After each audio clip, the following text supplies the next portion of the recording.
Hi there, it's Nick Dutch here yet again, essentially just continuing the discussion with neo-pagan. I know you say that last video was the last video, but I feel I've still got a few more things to say, and hopefully we can try and leave it at this point. And whether this is leaving the discussion at a point of agreeing to disagree, then basically fine. But I still feel I've got to get this clearer. Okay, firstly I want to thank you for taking the time to watch my video. I am sorry you found it hard going, so as to make the message easier for you, I propose to start with parts of the conclusion of the previous video. And I quote, "If you were to move towards tolerant spirituality, you would need to make semantic changes in the definitions that you believe in."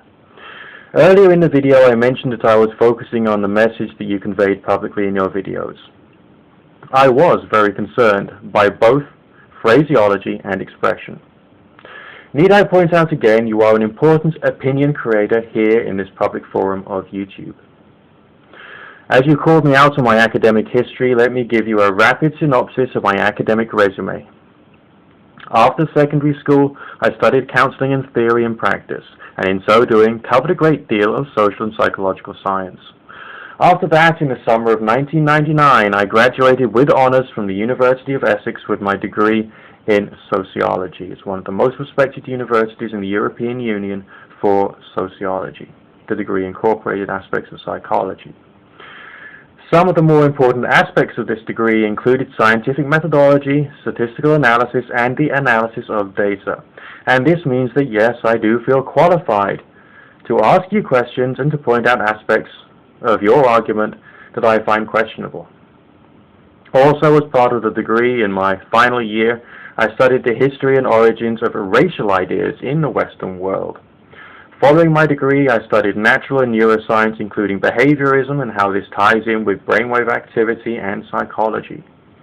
All of these things I did prior to studying accountancy and setting up a small business just to get the experience. And it shouldn't be too difficult for you to realize my academics as well as my work and business experience I share with my clients when I'm doing tarot readings. But let me return to the subject of this video. I am focusing on the message that you conveyed publicly in your videos.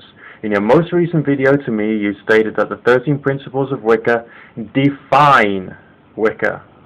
However, these principles were written 3.5 decades ago and not the 6 decades ago when the religion was founded. We must not take either paganism or Wicca out of context. They are new religious paths and not old religious paths, and as such they are open to change and growth with the needs of society and historical developments. Indeed, the 11th principle of Wicca makes the statement, and I quote, "We are concerned with our present and our future," which makes the suggestion that change is not only a good thing, but necessary with the passage of time. To hang on to the existing 13 principles as a fixed and unchanging definition of your faith in accordance with the principles of your faith, ironically and actually goes against the principles of your faith. The principles need changing, maybe adding to, and either as part of the principles themselves, or as part of the initiatory stages of the religion, a contemplative or self-developmental aspect could be incorporated to bring more wisdom to the individual as a result of contemplating the various principles of Wicca and additions to them. Remember, in my last video I pointed out that the principles could be seen as suggestions rather than hard and fast boundaries. It was the YouTube user Bluefire Witch who suggested that Wicca was a path and not a rigid dogma. That's why an individual could grow with the religion rather than be forced into a particular shape. As I have previously pointed out, a religion is different to a cult, as it allows more personal freedom.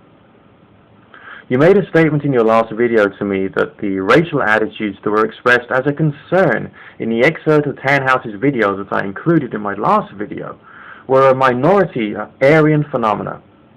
This does not explain why I came across views strongly in sympathy with this racial attitude in what can only be seen as orthodox Gardnerian covens here in England 15 years ago. So just like yourself, I have to, unfortunately, use personal experiences in the formulation of some of my ideas. I am prepared to accept that there are many more changes that need to be put in place both in paganism and in Wicca with the passage of time. However, at this time I am focusing principally on dogmatic attitudes. When you speak of following the 13 principles and seeing them as finite and unchanging, that strikes me as dogmatic. So yes, my issue is with the way that you promote your religion and not Anastasia at this time. If the principles could be seen as suggestions and objects of contemplation and meditation, and to be expanded with time to incorporate solutions to the many pressing issues that Tannhaus mentioned in his video about pagan problems, then Wicca could become a guiding light for the rest of the global pagan and Wiccan community. The very fact that the principles of Wicca were written down 3.5 decades ago does not mean that they, or the attitudes associated with them and surrounding with them, cannot be changed and advanced today in order to find solutions to some pressing problems which I noticed in the culture 15 years ago, now which Tannhaus has only just realized as it's just appeared, on his radar. I do wonder how many other issues are within the pagan community that are beneath your radar. And I wonder why those issues are not your primary concern, rather than whether Christian attitudes, in this particular example, Christian attitudes could be incorporated into aspects of Wicca and still be called Wicca. There's a lot more I could say on this, an awful lot more, but I'm just going to leave it like that for now. Nick Dutch signing out.